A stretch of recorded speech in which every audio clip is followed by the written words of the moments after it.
Voilà, bonjour à toutes et à tous. Eh bien, écoutez, ça faisait un moment qu'on l'attendait, elle est arrivée. Qu'est-ce que vous voulez? Elle est arrivée directement dans ce salon. Bonjour Aurélie. Bonjour. Aurélie Vandendal, je ne me trompe pas, nouvelle directrice du Centre national dramatique, hein, je l'ai bien dit, Centre national dramatique de l'Union et de l'Académie de l'Union. Merci beaucoup d'être venu. Vous n'êtes pas tout à fait installé encore, hein, je crois. Hein. Oui, c'est ça. On va rentrer dans les détails tout à l'heure. Bon, on va faire une petite intro tranquille. Alors, les esprits chagrins diront oui, alors on parle d'écho, mais le théâtre, qu'est-ce que ça vient faire? Ah ben justement, on va lui poser la question à Aurélie. On va lui demander s'il y a une économie dans le théâtre, s'il est raisonnable de parler d'économie dans le théâtre. Et puis, bien sûr, on va lui parler de sa prise de fonction. On va découvrir un petit peu qui elle est. On va essayer de lui donner envie de rester à Limoges et de nous faire de belles productions. Vous le savez, cette émission, elle est coproduite par la Chambre de commerce et d'industrie de la Creuse et celle de la Haute-Vienne, et je les en remercie. Vous pouvez poser vos questions en direct, vous connaissez la règle. Vous avez le droit de poser des questions, vous avez le droit de ne pas être d'accord. Par contre, on reste poli, hein, c'est pas parce qu'on est sur Internet ou sur les réseaux sociaux qu'il faut se laisser aller à des comportements inappropriés. Vous le savez, si ça va pas, je coupe, terminé, chacun rentre chez soi et on se quitte, bons amis. Voilà, donc on va commencer cette émission, Aurélie. Aurélie, vous arrivez d'où? Alors, j'arrive de Grenoble, mais entre-temps, il y a eu beaucoup de pérégrinations géographiques. Allez-y, on a le temps. Et voilà, et puis ensuite, je vais arriver à Limoges, voilà, où je prends mes fonctions, donc techniquement au 1er septembre, mais il y a eu une création entre-temps, donc voilà, j'ai été en tournée à Paris, et puis là, j'arrive progressivement, mais surtout, j'arrive d'un parcours un petit peu atypique, on va dire, parce que moi, je suis juriste de formation. Oui, je vois ça. Donc voilà, j'ai fait de grandes études de droit, avec tout un parcours, notamment un DEA de droit de la personne et protection de l'humanité, qui est vraiment un travail de recherche autour de qu'est-ce que ça pouvait être les dispositifs juridiques d'aide à la personne et puis d'aide plus largement aux institutions, de réfléchir un petit peu à cette question-là. Donc c'est quand même un grand détour parce que c'est 5 ans de travail. Puis après, j'en prends encore un autre, mais j'en parlerai tout de suite après. Mais voilà, en tout cas, pour moi, il y avait vraiment dans mon parcours cette double quête qui était à la fois le théâtre, c'est vraiment pour moi un moteur très fort, puisque je le rencontre à 13 ans et j'ai très très envie de faire ça de ma vie. Et puis, il y a une obligation familiale un peu à faire d'autres études. Donc, il y a vraiment cette partie plus studieuse et qui m'intéresse aussi beaucoup parce que c'est l'idée de comment on aide l'autre, comment on fait monde ou humanité, d'où cette spécialisation-là. Et puis juste une seconde, Aurélie, je vous coupe parce que voilà, il y a une première intervention. On me dit on n'entend pas, Aurélie. Donc le micro, là, il faut vraiment le mettre plus près. Voilà. Merci, hein, merci. Si, Jean-Noël Guilloni, bonjour déjà. Et vous allez me dire si vous entendez mieux maintenant. C'est gentil de me le dire. Est-ce que vous m'entendez, Jean-Noël? Ah ben il faut qu'il y ait un petit décalage. Donc okay, vous allez continuer. Bien. Voilà, il faut vraiment se mettre près du micro. D'accord, et puis ça va bien se passer. Je vais parler très près du micro. Voilà. Voilà, alors je disais que j'avais fait ce détour, mais par des études de droit, donc ce DEA, droit de la personne et protection de l'humanité. Et puis après, voilà, quand mon maître de recherche m'a dit, voilà, on va commencer à faire une thèse, je me suis dit, il est temps quand même de faire vraiment ce qui te plaît. Et ce qui me plaît, c'est vraiment le théâtre. Donc je décide de bifurquer, mais je fais quand même, parce que j'avais envie vraiment de comprendre les organes du théâtre, j'ai quand même fait un DESS de médiation culturelle. Voilà. Et puis en parallèle, une formation d'abord de comédienne au Conservatoire de Clermont-Ferrand, et puis ensuite de mise en scène au CNSAD, donc c'est le Conservatoire national supérieur d'art dramatique de Paris. Et c'est ça qui m'a fait arriver d'abord à l'aventure de compagnie, qui est vraiment une aventure sur les routes avec vraiment des compagnons et puis un langage qui est celui presque de la troupe, du groupe. Et puis après, chemin faisant, me voici en candidature pour le Centre dramatique national de l'Union. Donc pour ceux qui seraient intéressés de savoir comment on arrive là, c'est un parcours. On va y arriver. On va y arriver. Vous savez, elle est formidable. Hein, elle est arrivée, on lui dit bonjour et ça y est, elle nous raconte toute sa vie. C'est fabuleux. Non, c'est impeccable. On va y aller tranquillement, vous allez voir. Voilà, c'est mieux, Jean-Noël. Oui, il faut qu'elle parle un peu plus fort, effectivement. Il ne faut pas hésiter. Et effectivement, vous avez raison, parce que tout ce qu'elle dit est absolument intéressant. Un gros parcours scolaire, donc de grosses capacités, c'est évident, voilà, pour faire des études, très bien. On sent déjà, effectivement, au travers de vos études, ce désir de comprendre ce qui vous entoure, les relations entre les gens, etc. Mais est-ce que les choses sont aussi cadencées que ça, c'est-à-dire je fais mes études et après je vais vers le théâtre, ou est-ce que vous avez commencé le théâtre toute petite et puis vous avez fait les études parce qu'il fallait bien aller à l'école, etc. Et puis vous vous êtes dit à un moment donné, je continue et je vais un peu plus loin là-dedans?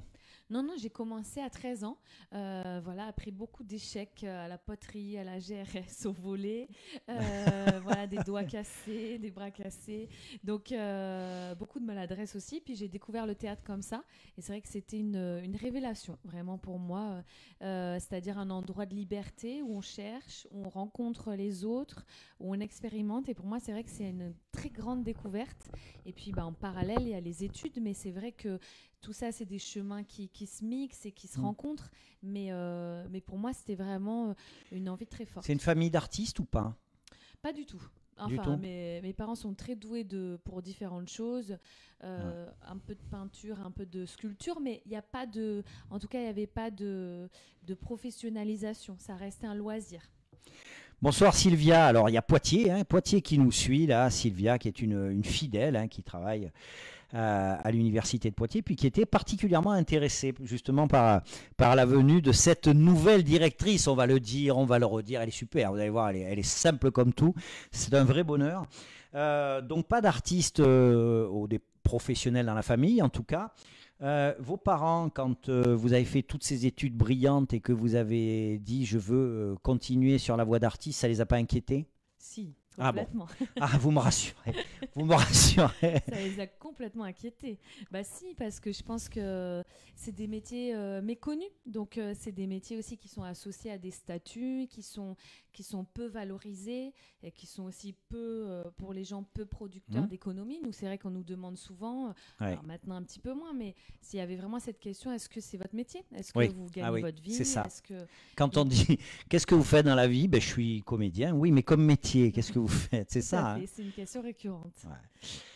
D'accord. Alors justement, c'est une bonne intro. On va rentrer par ce côté-là. Alors effectivement, une crainte. Vous avez raison, je pense, parce que pas mal de gens connaissent pas vraiment cet univers-là. C'est-à-dire que on voit à peu près ce que c'est, on va parler de théâtre, puisque vous êtes là pour ça, on voit ce que c'est à peu près le théâtre amateur, on voit à peu près ce que c'est des comédiens professionnels à la télé, mais au milieu, on ne sait pas trop. On sait pas trop ce qui se passe.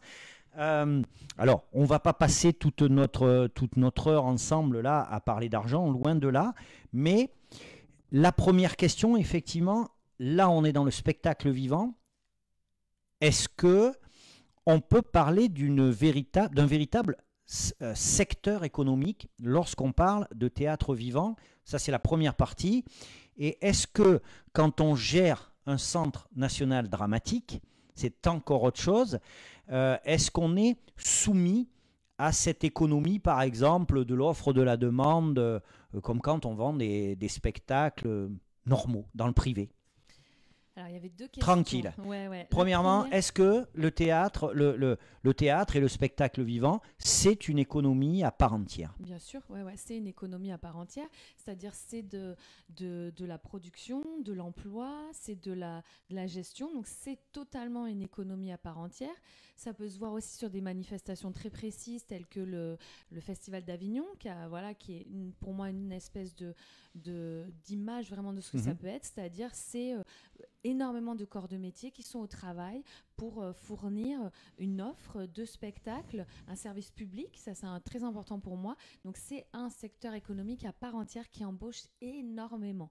Donc, ça, c'est vrai que c'est... Alors, c'est intéressant ce que vous dites. On va continuer sur cette question. On va y rester un petit bout de temps. C'est un corps de métier, enfin, un secteur qui embauche énormément. Quoi? Parce que vous l'avez dit, le secteur est extrêmement large. Moi, on en a parlé, j'ai une petite expérience dans ce domaine-là. Je me rappelle qu'à l'époque, je me disais, les techniciens, ils manqueront jamais de travail. Voilà, c'est peut-être pas tout à fait pareil du côté des comédiens. C'est peut-être pas...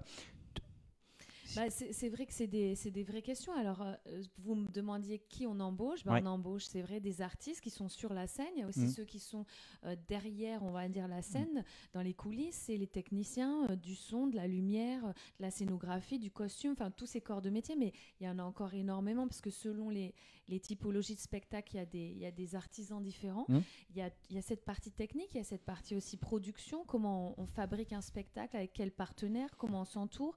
Cette partie de production, diffusion, parce qu'un spectacle, il doit vivre, il doit être montré, vu. Il y a des parties de lien avec les publics, il y a des parties avec la communication, comment on en parle. Donc en fait, c'est énormément de corps de métier qui sont rassemblés pour promouvoir et partager une vision, une idée, un texte. Mais c'est vrai qu'après, la question du jeu, c'est une vraie question aujourd'hui, parce que il y a eu une forme de professionnalisation du métier avec des écoles nationales supérieures qui sont arrivées, formant chaque année ou chaque 3 années des futurs comédiens, comédiennes. Donc, c'est vrai que c'est l'idée de se dire comment après ce travail se répartit entre tous ces jeunes gens qui ont envie aussi d'animer ce secteur. Alors, la deuxième partie de la question, alors, je ne sais pas s'il faut la poser maintenant ou un peu plus tard, on verra, vous allez prendre votre poste, vous allez nous raconter un peu comment ça s'est passé, ce qu'on attend de vous éventuellement, hein, j'imagine. Mais la deuxième partie de la question, c'est est-ce qu'un centre dramatique national est soumis aux mêmes règles? C'est-à-dire que est-ce que c'est une structure publique? Et donc on crée, on répète, on accueille... voilà, j'allais dire quel que soit le coût, non, mais on a une enveloppe et puis voilà. Ou est-ce que aussi on rentre dans le schéma tout traditionnel de monter un spectacle, de partir en tournée parce qu'il faut en vendre un peu, enfin... Comment ça, ou est-ce que c'est un mix? Alors, voilà. En fait, un centre dramatique national, bon, déjà, ce sont il y en a 39 en France et ce sont vraiment des institutions qui ont été créées au moment de la décentralisation, donc pour que l'offre théâtrale n'ait pas lieu que à Paris. Voilà, se sont ouvertes des maisons d'artistes un peu partout en France. Donc, il y en a une à Limoges. Après, vous me posez la question de l'emploi. C'est vrai que au Théâtre de l'Union, c'est 19 permanents. Et puis oui, vous avez des permanents. À l'Académie de l'Union. D'accord. Donc, en fait, il y a vraiment des employés, puisque c'est aussi ça le sujet, qui travaillent, qui animent cette maison. Alors, on a un grand débat, est-ce qu'on appelle ça une maison ou pas? Mais en tout cas, cet outil. Donc, il y a vraiment une force de travail très, très forte au sein même de ces institutions. Et après, c'est à la tête de ces maisons-là, c'est des artistes qui sont nommés. Donc, on a une obligation de création. On doit continuer à créer des spectacles qui vont partir en tournée, qui vont irriguer le territoire national, international, régional. Mais c'est vrai qu'à côté, il faut aussi qu'on soit producteur de spectacles, diffuseur de spectacles, qui ne sont pas les nôtres forcément, qui sont ceux qu'on accueille. Donc, il y a énormément de pans qui sont souvent méconnus, je trouve, peut-être du spectateur qui va venir découvrir vraiment un soir un spectacle sans peut-être savoir toutes les forces vives qui sont là. Qui sont rassemblées. Ouais. Ah oui, Jean-Noël, il est inquiet, il n'entend pas tout ce que vous dites, mais c'est de ma faute, Jean-Noël. Alors, Jean-Noël, j'ai essayé de monter le truc. Alors oui, forcément, on entend moins bien Aurélie, parce que moi, je parle pas, je crie, qu'est-ce que vous voulez. Alors qu'elle a une voix toute douce, il n'y a pas besoin de crier pour se faire entendre. Écoutez, j'espère que ça va mieux comme ça. Moi, je vais essayer de parler un peu moins fort. Et puis, mais j'y arriverai pas. Et puis Aurélie va rester sur son ton. Et ça, encore un chouïa. Mais attends, oui, alors comme ça, voilà. Allez-y Aurélie, ça va bien, oui. Est-ce que vous m'entendez, Jean-Noël? Oui, elle doit. Voilà, impeccable, Jean-Noël. Alors, on a un peu discuté de ces histoires de sous. C'est pas le plus intéressant. Hein. Moi, c'est pas ce qui m'intéresse le plus. Par contre, ce qui m'intéresse. On dirait que vous avez 14 ans déjà. Alors, vous avez un gros parcours universitaire. On l'a vu, vous avez un gros parcours aussi en tant qu'artiste associé. Vous allez nous expliquer ce que c'est. Comment on devient directrice ici. Est-ce qu'on lève le doigt là-bas depuis, je ne sais pas où vous étiez, à Creil, à Montluçon, je ne sais pas où. On lève le doigt, puis on dit, hop, hop, hop, hop. Moi, je voudrais être directrice à Limoges. Alors déjà, pourquoi on postule? Comment on est au courant? Et comment ça se passe? Et alors, pourquoi on vous a choisi vous? À part le fait, je pense que vous étiez la plus sympathique de tous les candidats. Mais honnêtement, comment on fait déjà? Comment vous avez eu connaissance de l'offre? Alors, en fait, moi, j'ai été artiste associée justement dans des maisons telles que le CDN de Montluçon ou le TNBA à Bordeaux, qui sont des CDN. Donc, ils sont dirigés par des artistes et qui ont aussi cette volonté de promouvoir le travail qui peut être fait dans ces endroits. Donc, moi, j'ai été très accompagnée par la directrice de Montluçon, Carole Thibault et Catherine Marnas au TNBA, pour me dire, voilà, ce sont des endroits où tu peux postuler, où tu peux élaborer un projet qui sera plus vaste que celui de la compagnie. Tout à l'heure, vous m'aviez demandé un peu le statut. Ouais. Un centre dramatique national, en tout cas, nous, dans notre cas, c'est une SARL. Une compagnie, c'est souvent une association. Donc déjà, c'est pas du tout les mêmes géométries. Donc moi, en tout cas, le désir, c'était... J'ai été artiste associée, c'est-à-dire j'ai été complice d'autres maisons théâtrales où je proposais mes spectacles, mais aussi des actions artistiques sur le terrain avec les publics. Et j'ai été très accompagnée. Donc l'idée pour moi, c'était de me dire comment je peux faire pour accompagner moi aussi. À mon tour. Et c'était un peu, en tout cas, l'outil qui me manquait. Et puis, j'avais aussi très envie moi, je cherche beaucoup, j'avais envie d'avoir, comme dit Virginia Woolf, une chambre à soi, un endroit d'où je pouvais réfléchir, créer, élaborer. Donc, l'idée d'un lieu recherche, ça, c'était vraiment important pour moi. Donc, c'est un peu les moteurs qui m'ont amené à candidater, sachant qu'aussi, le fait d'être une femme à la tête d'un CDN, c'était important pour les personnes qui m'ont transmis ça, parce que maintenant il y en a un peu plus, mais c'était pas beaucoup le cas jusqu'alors. C'était des outils aussi qui étaient plutôt dirigés par des hommes, et il y avait cette motivation politique de dire on est à capacité égale pour prendre des outils tels que celui-là. Et puis après, pour vous répondre, c'est des appels. Il y a marqué le Théâtre de l'Union, Centre dramatique national, cherche sa directrice. Donc on postule. D'abord, on fait une lettre.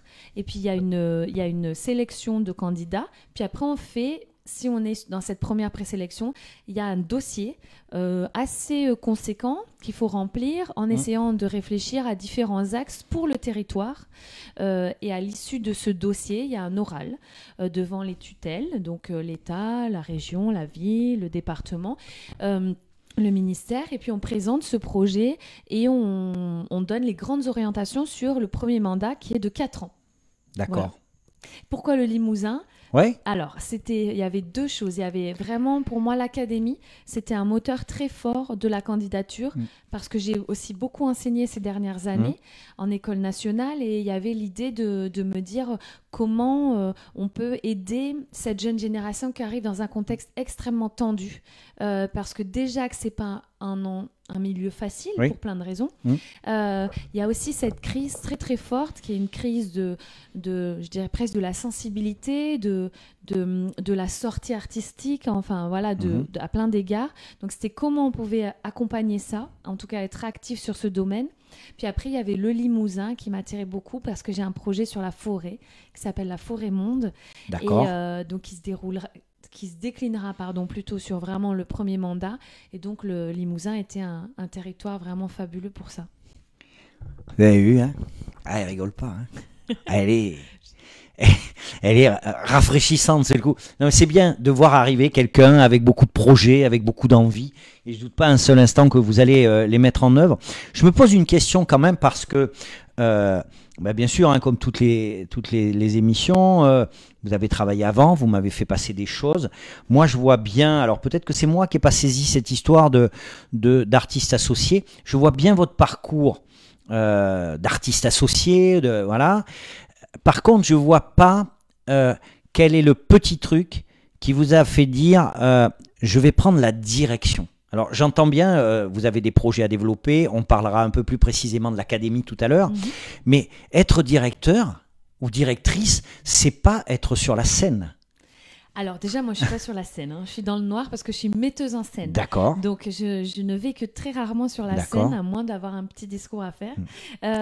Oui, mais vous mettez en scène. Alors, oui. Effectivement, il y aura une partie de toute façon de ça. Vous allez continuer à être metteur en scène. Mais c'est pas que ça. Oui, bien sûr. En fait, c'est pas du tout. D'ailleurs, je suis en train vraiment de vivre ce déplacement de géométrie très différente, de structure, d'équipe, de relations. Donc, c'est pas du tout la même chose. Après, je crois que pour moi, il y avait vraiment. J'étais arrivée à un endroit de mon parcours de compagnie où je sentais aussi un petit peu les limites de l'outil. Nous, on a des spectacles aussi, c'est vrai, où il y a beaucoup de personnes sur scène, des grosses distributions. Et il y avait peut-être une petite limite à faire de la recherche avec ça. Je pense que ça a été un moteur. Et puis, je pense que c'est l'envie aussi, vraiment, je le redis, mais c'est important pour moi d'accompagner. C'est-à-dire, je voyais aussi certaines de mes pairs extrêmement... en danger, mais pas que avant la crise. C'est-à-dire que c'est un métier aussi qui a un très très gros turnover, si je peux dire. C'est-à-dire on peut être sur le devant de la scène, puis après très rapidement effacé. Je trouve qu'il y a beaucoup d'injustice parce que parfois il y a aussi des chemins qui sont beaucoup plus longs, lents et qui pour moi devaient être valorisés. Je sentais une forme d'injustice que je pouvais ressentir avant dans mes études de droit et j'avais envie de mettre ma petite pierre à l'édifice, de me dire voilà comment on donne aussi la parole à d'autres gens, d'autres discours. Bon, Sylvia, vous l'avez compris. Alors Sylvia, depuis Poitiers, elle nous dit, elle est emportée par votre enthousiasme, elle nous dit, ça fait déjà voyager. C'est plutôt bon signe qu'on ait une nouvelle directrice qui arrive là et puis qui arrive à transmettre sa passion. Je vais être plus terre à terre, mais on gardera tout ça et vous aurez encore l'occasion d'en parler. Mais moi, vous savez, je suis un garçon. Alors, déjà, il y a une première question que je voulais vous poser. Vous avez mis le doigt un petit peu sur le fait que c'était beaucoup dirigé par des hommes. Pourquoi? C'est comme ça? C'est l'histoire? C'est quoi? Ou c'est que... Alors, souvent, je ne vais pas vous demander de tenir un discours militant ou quoi, mais je reçois ici des femmes dans le cadre de clubs d'entreprise, de choses comme ça, et souvent la réponse qui me vient, quand je leur dis, mais personne ne vous empêche, elle me dit, souvent les premières qui s'empêchent, c'est nous-mêmes, parce qu'on a un peu peur, ou on a l'impression qu'on n'a pas confiance en nous et tout. Et vous croyez quoi? Non, moi je pense que c'est le système qui est construit. C'est le système comme ça, comme par exemple, nous, dans nos métiers, c'est des chiffres très clairs. Au concours d'entrée du Conservatoire national, il y a beaucoup plus de filles que de garçons. Pour équilibrer, il y a moins de filles par rapport au nombre qui vont postuler. Donc, il y a quand même autre chose qui se joue. Et après, par exemple, il a été tenu un discours pendant très longtemps sur... par exemple, les grosses structures, les femmes ne pouvaient pas candidater. D'ailleurs, y est encore. Des structures comme Saint-Étienne, il n'y a pas une liste de candidats paritaires. Donc, il faut qu'on refasse un appel. Donc, évidemment, il y a ce que disent les femmes que vous avez reçues. Peut-être un empêchement. Après, c'est peut-être vrai dans certains secteurs ou pas. C'est pas... Moi, je pense que c'est systémique quand même. Il y a des choses qui sont dans la société qui sont faites de sorte que les femmes ont peut-être moins... Donc accès. vous, c'est quelque chose qui vous tient à cœur, ça? Le fait... c'est d'accord. Complètement. Très bien, c'est intéressant. Ok, vous arrivez quand exactement? Ne croyez pas que je sois en train de chercher à vous donner un rencard. Déjà, avec le physique que j'ai, c'est même pas la peine d'y penser. Mais vous arrivez quand concrètement? Là, je suis en train d'arriver. D'accord. Cette semaine. D'accord. Et à partir de fin novembre, c'est beaucoup plus prégnant. Très bien. Vous avez déjà mis les pieds, vous avez rencontré l'équipe, etc. Bon, à partir du jour où vous êtes là tous les jours, tout le temps. Alors, moi, je suis un garçon d'un basique pas possible. Je vois la directrice qui arrive. Moi, j'ai une directrice. Ça pourrait être un directeur. Elle arrive au boulot le matin. C'est quoi la journée de la directrice? Est-ce qu'elle passe au service RH voir Est-ce qu'elle passe voir la comptable le matin? Ou alors est-ce qu'elle part directement sur la scène voir les comédiens et voir la mise en scène qu'elle va faire? Comment ça va se passer? Alors, est-ce que vous l'avez déjà vu ça ou commencé ou vécu ou est-ce que vous vous projetez dans ce quotidien et de quelle façon? Alors, je dirais que là, quand j'arrive, c'est un peu un tourbillon d'informations actuellement parce que, en fait, dans le théâtre, il y a beaucoup de services qui travaillent en même temps, pas toujours sur les mêmes sujets. Voilà, Angélique est avec nous ce soir. Ah oui, bonjour Angélique. Elle est en train de travailler sur quelque chose, un sujet précis, par exemple la venue d'un créateur comme Miloro, pendant qu'au plateau est en train de se répéter un spectacle qui va jouer le soir, pendant qu'à l'académie, voilà, ils sont en train de faire monter des spectacles. Donc en fait, il y a vraiment beaucoup de choses en parallèle. C'est vraiment une sorte de machine à rêve qui se met en marche. Donc moi, il serait bien que je vois tout le monde au sein d'une même journée. Pour l'instant, ce que je fais, c'est qu'en effet, j'essaye d'aller voir tous les services, en sachant que chez nous, il n'y a pas... c'est plutôt des services de fabrication qui existent. Ce n'est pas tout à fait les mêmes services que dans une entreprise. Mais voilà, moi, j'essaye d'aller voir les personnes qui sont là dans le théâtre, que ce soit les artistes sur la scène et les équipes en place au CDN ou à l'académie d'ailleurs, et de me mettre en relation avec aussi ce qu'ils sont en train de faire, parce que c'est vrai qu'il y a une forme de tourbillon que je ressens très fort, et il faut un petit peu sentir le diapason des vibrations du jour, voilà, quelles sont les urgences. Il y a aussi beaucoup de questions qui sont très urgentes, parfois pragmatiques, parfois plus sensibles sur les sujets, sur aussi ce que ressentent les spectateurs, spectatrices quand ils viennent voir un objet. Donc c'est aussi sentir le pouls de ce qui se passe. Et puis après, bien sûr, par période, je suis en répétition, et dans ce cas-là, je suis vraiment dans des salles de répétition. Mais l'idée, c'est en tout cas d'être vraiment en lien avec toutes les équipes de cette maison. Très bien. Alors, bon, je vais refaire un plan large, mais j'aime bien ce plan-là. J'ai dit, là, on a une image. En fait, vous êtes assise dans la salle. Là. Vous voyez, j'ai une image, vous êtes assise dans la salle, c'est bien. J'espère que vous avez bien écouté. Alors, Sylvia a bien écouté du côté de Poitiers, où elle nous dit il y a effectivement encore un chemin à parcourir, 3 points de suspension. Je pense qu'elle fait référence à la direction. Puis moi, j'ai écouté quelque chose qui me...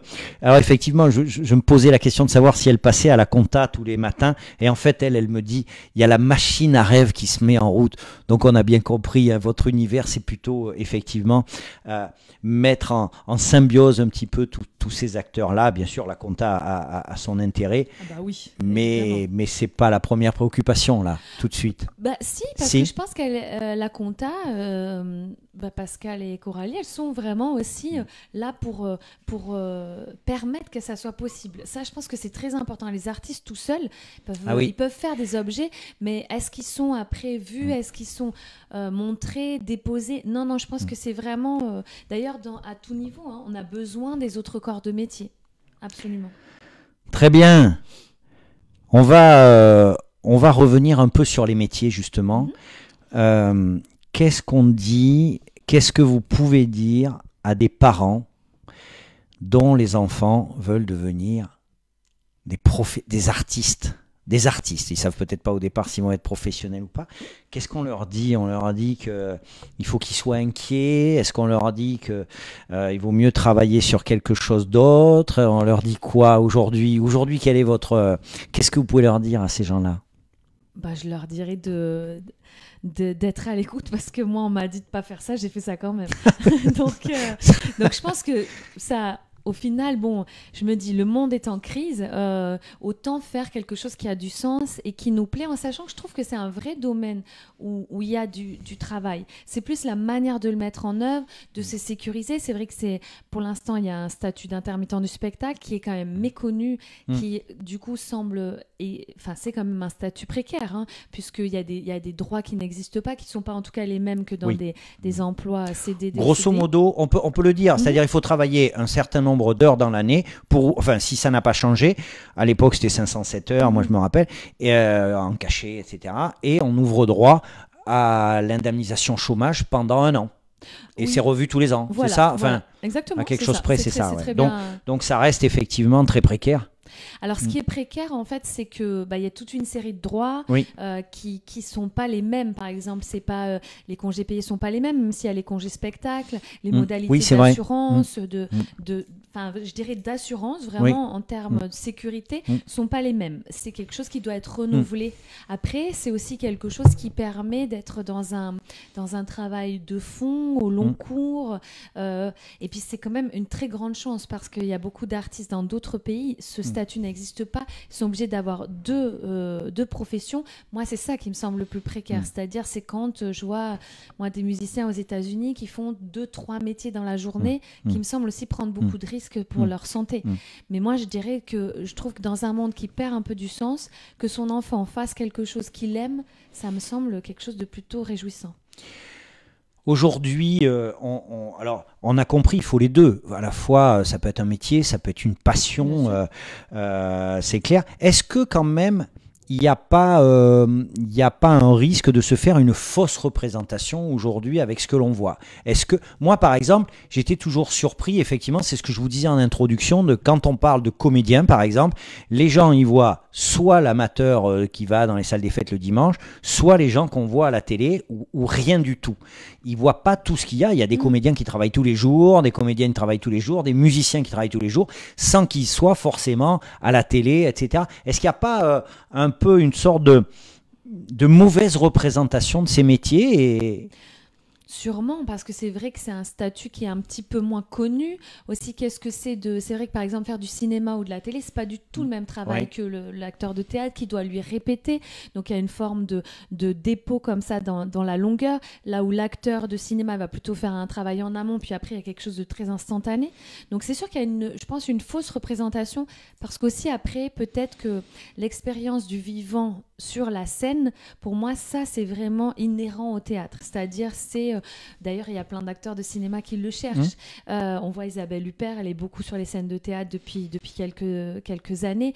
C'est aussi une recherche comme ça de la vibration, du rituel ensemble. Donc, je crois, oui, qu'il y a peut-être une manière de mieux en parler, qu'on n'a peut-être pas tout à fait saisi, ou d'ouvrir les théâtres. Alors là, l'équipe du théâtre fait beaucoup de visites pour aussi montrer tous ces corps de métier, mais peut-être qu'il y a quelque chose qui n'est pas assez donné à voir. C'est sûr qu'en tout cas, même dans ce qu'on voit par exemple à la télé, une captation, c'est pas du tout pareil que venir au théâtre. Pour moi, vraiment, la vibration d'une représentation, c'est quelque chose d'exceptionnel. Ah, alors, Sylvia nous dit, dans spectacle vivant, il y a vivant, hein, ça fait référence à quelque chose que vous disiez tout à l'heure. La passion ne compte pas ses heures et ne peut pas cumuler plusieurs missions. C'est assez, on ne peut qu'être d'accord avec ça. On va donc, vous parlez souvent de vibration, hein, Ah oui, Sylvia dit, je filme le métier qui me plaît. Vous connaissez ça? Non. Non, je filme le métier qui me plaît, peut-être une belle vitrine pour parler de ces métiers. C'est vrai, c'est vrai. C'est une opération. Cette année, le président du jury était Jean Reynaud. Et en fait, le principe, c'est que des jeunes aillent à la rencontre de professionnels et filment en fait le métier qui leur plaît. Donc, ça permet de rencontrer les professionnels. Voilà, et d'avoir une vision un petit peu plus précise de ce que l'on veut faire. Bon, oui, c'est sûr, il y a différents canaux, hein, c'est clair. Ça, c'est quelque chose, la communication avec le public ou le grand public au-delà du spectacle, c'est quelque chose qui vous anime, qui vous questionne. C'est quelque chose que vous voulez développer Alors oui, bah bien sûr, parce que bon, c'est déjà beaucoup fait depuis longtemps au Théâtre de l'Union et de manière générale dans les CDN. Mais l'idée, c'est vrai, c'est de se dire, en tout cas, le théâtre n'est pas fait pour des élus qui viendraient comme ça découvrir une sorte de culture. C'est vraiment ouvert à toutes et à tous. On a vraiment envie que ça soit partageable. Cette saison au Théâtre de l'Union, dont j'ai la plaquette. Oui, la plaquette, faites-moi voir, vous allez voir, on va la montrer, la plaquette. Il y a énormément d'offres pour tout type de public. Donc en fait, l'idée, oui, c'est pas du tout de se dire c'est réservé.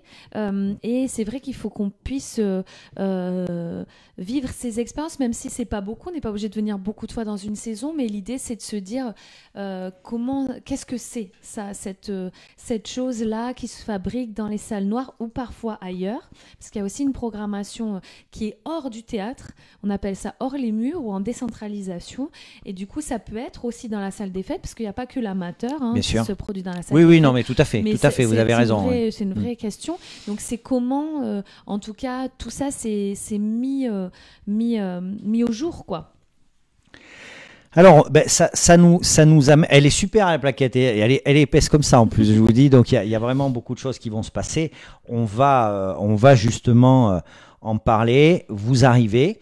J'imagine que tout ne s'était pas arrêté avant que vous arriviez, et tout ne redémarre pas uniquement quand vous arrivez. Donc il y a, j'imagine, des choses qui étaient prévues. Donc quelle est peut-être votre l'invité pourrait peut-être parler un peu plus fort. Alors là, oui, mais là, après, il faut qu'elle crie. Là, tout est à fond, les enfants. Donc, moi, je peux pas plus. Là, je peux pas plus. Ça va aller. Et de toute façon, sur le replay, ce que je ferai, je mettrai plus fort. Mais visiblement, tout le monde n'entend pas de la même façon. Visiblement, il y a des gens Sylvia, par exemple, entend très bien. Quelle est votre vision sur la programmation là qui est faite, et qu'est-ce qui nous attend comme moment fort, et qu'est-ce que vous envisagez de mettre en place? Alors, la programmation, elle était en partie faite par Christophe Lauderer, qui était le directeur par intérim, qui a fait une très, très belle programmation avec vraiment des spectacles très, très forts. Donc, en juillet, il y avait Sylvain Creusevaux avec les frères Karamazov.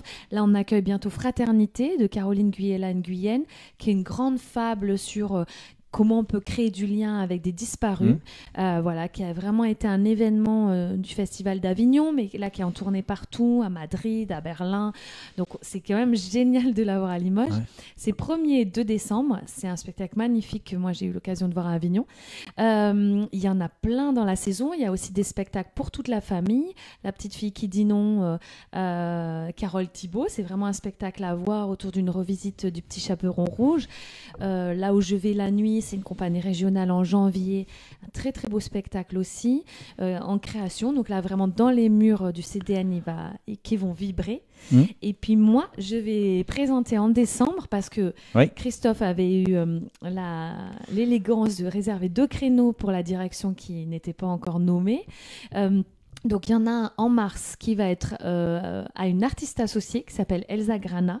Ça s'appelle King Lear Syndrome, et elle revisite le mythe de Lear avec vraiment une vision complètement déjantée de comment on s'occupe de nos aînés. Donc ça me semble aussi intéressant, c'est l'actualité. Voilà, une problématique extrêmement forte. Donc elle met le roi Lear en EHPAD, et elle fait une petite fable autour de ça. Donc c'est désopilant, et elle est en train de répéter aussi ça, et très beau. Donc il va y avoir aussi un travail avec des gens du territoire. Et puis moi, pour ma part, je reprends un spectacle que j'ai créé en 2015 à la cartoucherie, qui s'appelle Angels in America de Tony Kushner. Et c'est un grand spectacle sur l'Amérique des années 80 et l'arrivée du sida dans cette Amérique à la fois très foisonnante et un peu terrifiante, avec des personnages historiques comme Roy Cohn, qui est un vrai personnage, qui était très atypique, et puis plein de personnages à inventer. Et c'est une très grande fresque. Il y a eu une série avec Al Pacino, Meryl Streep, Emma Thompson. Donc c'est une œuvre emblématique qu'on a adoré jouer. Et c'était l'idée de présenter ça juste avant Noël aux spectateurs, spectatrices. Alors, c'est un grand spectacle qui dure 5 heures avec entracte. Ah oui. On vous bichonne, on vous fait un petit buffet, un petit repas américain. Et c'est l'idée de plonger, comme dans une série, dans plusieurs épisodes. On a appelé ça comme ça, plusieurs épisodes de la destinée de ces personnages en Amérique. Très bien. Vous viendrez, Bruno. Je vais essayer. Ça fait très longtemps que j'ai pas remis les pieds dans le théâtre, mais pourquoi pas, bien sûr, bien sûr. Alors, j'ai fait exprès, j'ai gardé le plan serré, parce que j'ai trouvé des critiques de votre spectacle. Donc comme ça, les gens peuvent lire ça. Très bien. Écoutez, bien sûr, il va falloir y aller. Jean-Noël. Ah oui, alors Jean-Noël demande, est-ce que la plaquette est dispo à Brive-la-Gaillarde? Je ne sais pas si elle est dispo. Oui, visiblement. Sinon, je vais à Brive sous peu, j'amènerai des plaquettes. Ah, Voilà. Sylvia, qui est à Poitiers, comment peut-on se procurer la plaquette? Alors moi, je pensais que même à Poitiers, ils avaient Internet, par exemple, vous voyez, pour aller sur le site de l'Union. Mais visiblement, à Poitiers, les spectacles sont sur le site Internet, hein, on est d'accord. Moi, j'ai trouvé des infos en allant sur Internet. Sylvia, je pense que vous devriez trouver le programme complet. Alors, je vais redescendre un peu d'un cran de cette passion. J'ai bien compris. Vous savez, c'est ça. Dès qu'on en trouve un peu la porte de ce qui se passe sur scène, tac, elle est à fond. Elle est à bloc. On va redescendre un tout petit peu. Pour quelqu'un comme moi qui ne connaît pas forcément le fonctionnement, comment fait-on venir tous ces spectacles? Qui choisit? Quelle sera votre place dans la prochaine programmation? Est-ce qu'on part uniquement de soi, de ce qu'on sait faire, de ce qu'on aime, etc. Est-ce que c'est des rencontres? Est-ce qu'on a quelqu'un qui va voir les spectacles à notre place et puis qui nous dit comment ça se passe? Là, c'est le côté plus basique, plus technique, mais moi j'y comprends rien et je suis là pour comprendre. Bah, bien sûr. Alors, c'est vraiment un outil qu'on doit partager. Le Centre dramatique national, on a une obligation, mais c'est important, oui, de partager l'outil avec d'autres artistes. D'accord. Donc en fait, ça ne part pas tout de moi, heureusement. Oui. Donc moi, je présente une création ou alors un spectacle a déjà été créé par le passé, parce qu'il y a une notion de répertoire. Donc bien sûr, je présente mon travail, mais l'idée, c'est aussi de pouvoir en présenter plein d'autres. Donc en effet, il y a une grosse mission de repérage. C'est vous qui vous déplacez? Alors, je le fais. Il y a aussi un directeur délégué qui s'appelle Laurent Lalanne, qui était aussi responsable des productions à Bordeaux. Donc il connaît énormément d'équipes. Donc il s'occupe de ça. Mais après, il y a aussi l'équipe qui va voir des spectacles, qui nous en parle. Alors là, on est au tout début de ce fonctionnement. Bien sûr. On essaye de partager en tout cas les coups de cœur. Et puis après, c'est un savant mélange, je dirais, parce qu'à la fois, il faut qu'il y ait du répertoire, des pièces classiques, il faut qu'il y ait du contemporain, il faut que ça réponde au projet que j'ai élaboré pour le CDN, à savoir comme un projet sur le vivant. Donc avec cette dimension nouveau récit, comment on peut parler du monde d'aujourd'hui, comment on peut inventer des fictions qui soient désirables. Donc c'est un savant mélange. Aussi, après, il y a une histoire de disponibilité d'équipe. Il y a des spectacles qu'on aimerait beaucoup accueillir, mais soit par exemple, ils sont en tournée, soit par exemple, parfois, ça ne rentre pas sur le plateau du Théâtre de l'Union. Donc en fait, on a une espèce de liste d'envies, et puis petit à petit, ça s'articule, en sachant que nous, on programme de septembre à mai-juin, c'est à peu près ça l'amplitude. Parfois, il y a des spectacles en juillet, comme la saison dernière, c'était une saison un peu exceptionnelle. Et l'idée, c'est de proposer une offre qui est variée, qui s'adresse à tout un chacun, chacune, pour donner une idée du paysage de ce qu'est la création aujourd'hui. Alors, les gens qui regardent, là, vont pouvoir avoir... J'avais préparé un petit diaporama, là, sur votre dernier spectacle, justement, là. Le fait de présenter des productions à vous, enfin des mises en scène, c'est une obligation. Ça fait partie du contrat. Vous devez absolument présenter X. D'accord. Alors, chose que l'on n'a pas dit, c'est qu'il y a quand même forcément un fort ancrage territorial. C'est très très important aussi dans cette idée qu'on n'ait pas la sensation que ce soit un îlot là, déposé en Limousin et qu'il ne s'y passe rien. Vous allez aussi accueillir des compagnies régionales. Tout à fait, ouais. On a vraiment alors, il y a un cahier des charges pour les CDN, c'est encadré, on ne doit pas faire à notre bon vouloir. Donc, il y a vraiment l'idée que ça s'articule autour de régional, national, international. Il y a vraiment ces trois dimensions-là. Donc, on a une mission d'accompagnement des compagnies régionales qui, en plus, ici, est un peu particulière puisqu'il y a quand même une académie qui, du coup, forme des artistes qui... Certaines restent sur la région, donc c'est aussi comment on peut accompagner ces productions-là.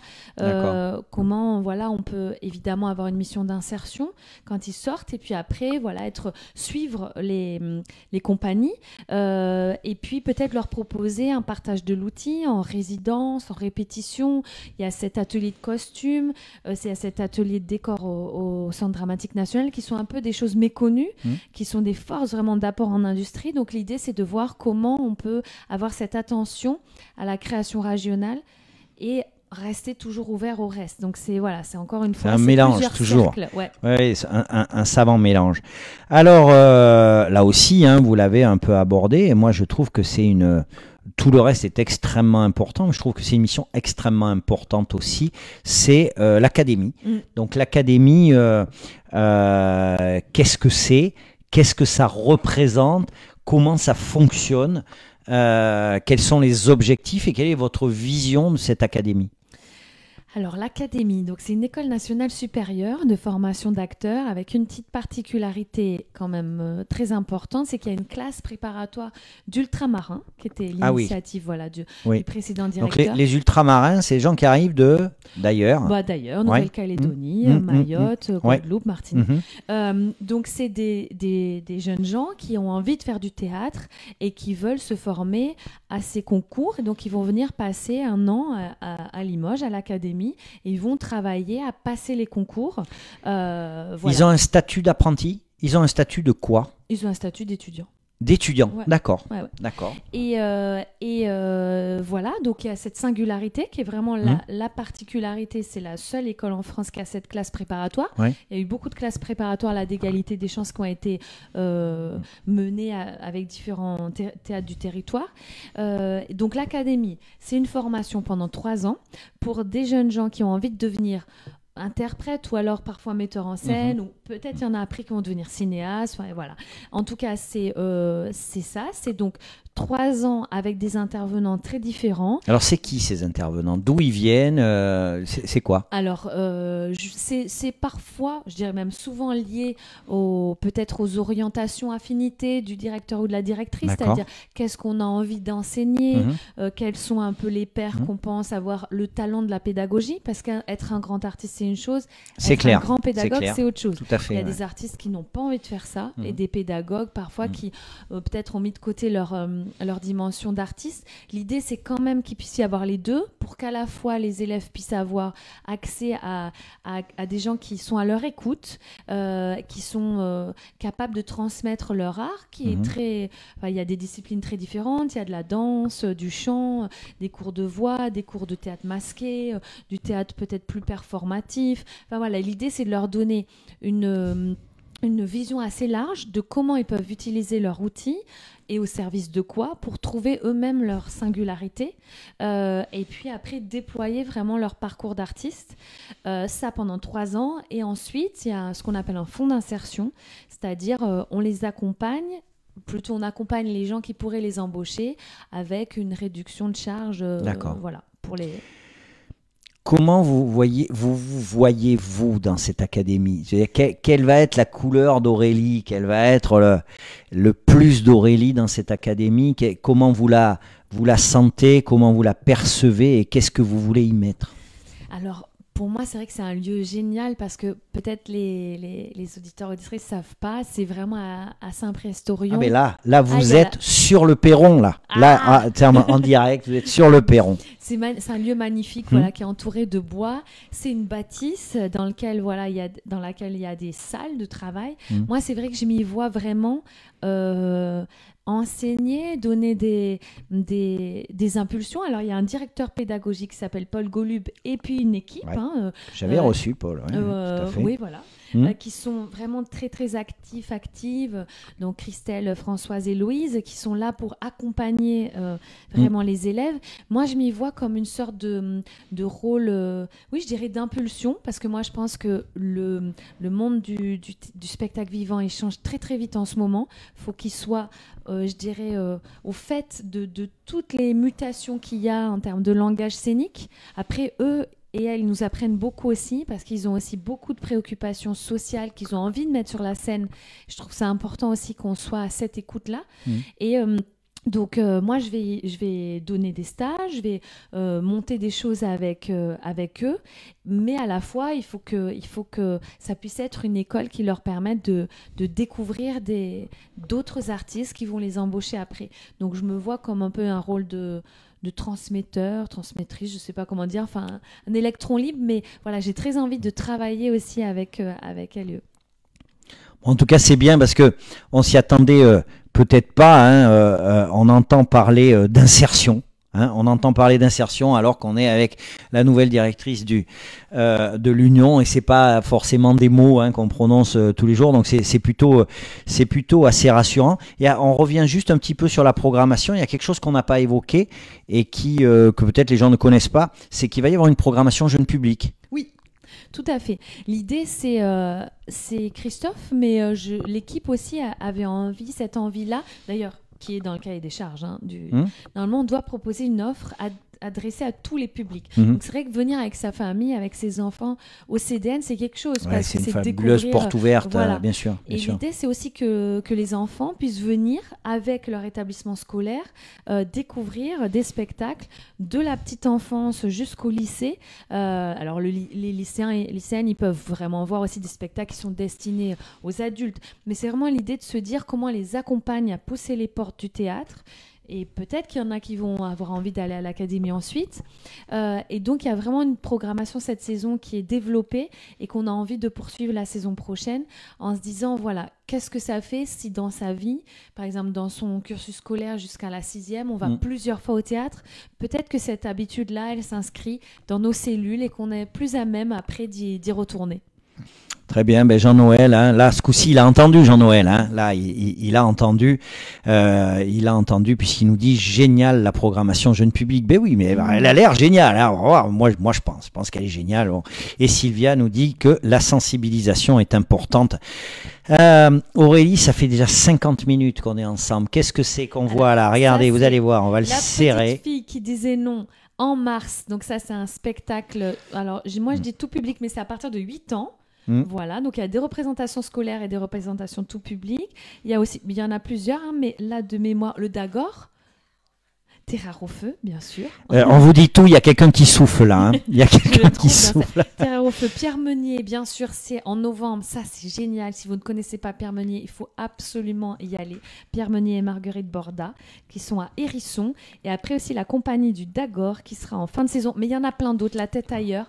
Mais il y en a plein d'autres. Donc l'idée, c'est vraiment, quand vous voyez ce petit sigle en famille à l'Union, attendez, faites voir, je vais la rapprocher de la main et caméra. Venez tous nous voir au théâtre. Donc, c'est le petit signe que vous voyez en haut à droite. Alors, je vais faire enrager Sylvia et Jean-Noël. Et quand vous avez la plaquette, c'est superbe à voir. Bon, et ils sont très attachés au papier et visiblement, ils ne veulent pas venir. Ils viendront bien sur le site. Et, on va prendre vos coordonnées, on va vous envoyer une voilà. Plaquette. Et Sylvia qui dit, elle a raison, les jeunes publics sont très captifs. Oui, c'est vrai que c'est une période extrêmement importante. La sensibilisation, l'ouverture, comme ça, c'est super.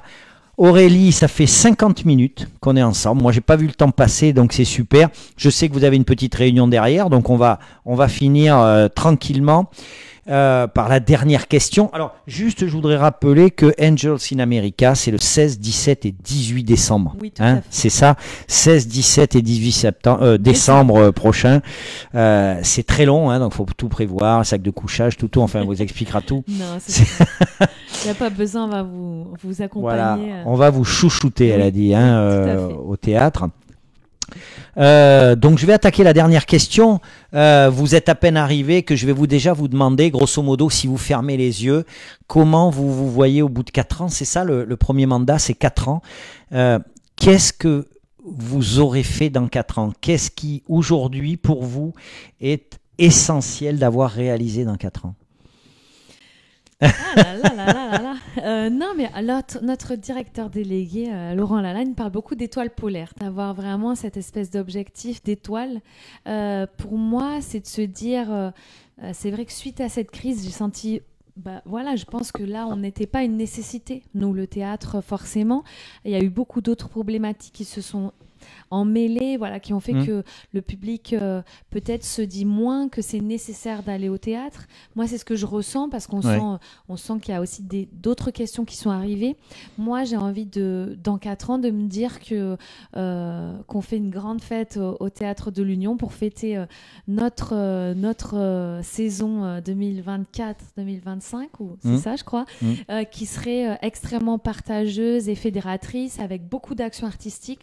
C'est vrai qu'on l'a peut-être pas assez développé, mais Pour moi, l'idée de travailler aussi avec d'autres publics, qui soient, évidemment, là on a évoqué le tout public, le jeune public, mais aussi les centres pénitentiaires, les associations, de voir comment tous et tout ensemble on peut retrouver du lien, des choses qui nous fédèrent dans l'espace public, au théâtre. Je nous vois vraiment faire une grande fête partageuse, une fête du théâtre. Ce centre dramatique national, pour vous, est un espace fédérateur, c'est un espace plein de sens pour tout public. Oui, parce que pour moi, je dirais que pour moi, c'est vrai, le théâtre, ça a vraiment été une révélation. Je pense qu'à plein d'égards, ça m'a sauvée d'une forme de solitude intérieure. C'est là que j'ai rencontré des vrais amis, des gens avec qui j'ai pu débattre, me déplacer, qui m'ont énormément fait changer. Et moi, quand je rencontre aussi des amateurs, amatrices, qu'on fait un atelier, qu'on fait un chantier, qu'on amène des jeunes au spectacle, je trouve que c'est des expériences inoubliables. Donc, moi, j'ai envie de le faire partager, ça, à tout le monde. Bon, en tout cas, ça passe bien. Hein. Je vois là les quelques personnes qui sont là. Et Sylvia qui dit que c'est un beau symbole, l'étoile polaire. C'est un guide fidèle. Aurélie, merci beaucoup. Merci beaucoup d'être passé par ce salon. C'était important pour moi de vous avoir dès que vous arriviez. Moi, j'ai bu vos paroles. Je sais bien que je suis pas le seul. En tout cas, je suis sûr que vous ne manquerez pas d'énergie. Et puis c'est toujours intéressant quand on a quelqu'un qui arrive et puis en fait qui veut être au contact des autres, qui veut faire rentrer les autres dans la maison. Et d'ailleurs c'est ce que vous dites, hein, tout à fait au début on a discuté, vous parlez des théâtres, moi je parle des théâtres et vous parlez de la maison. Donc c'est sans doute pas un hasard pour lequel vous êtes arrivé ici. Merci beaucoup Aurélie. Merci et puis bonne route. Hein, bonne route. On ira voir Angels in America 16, 17 et 18 décembre, mais bien sûr, il y a tout le reste à voir aussi. Bien sûr, tout le reste merci beaucoup. Merci et merci à tout le monde d'avoir suivi. Et je vous donne rendez-vous la semaine prochaine. Alors je vous le donne en mille, on va pas parler théâtre, ça va être Pôle emploi. Eh bien oui, il faut parler aussi de Pôle emploi. Merci beaucoup. Au revoir. Bientôt.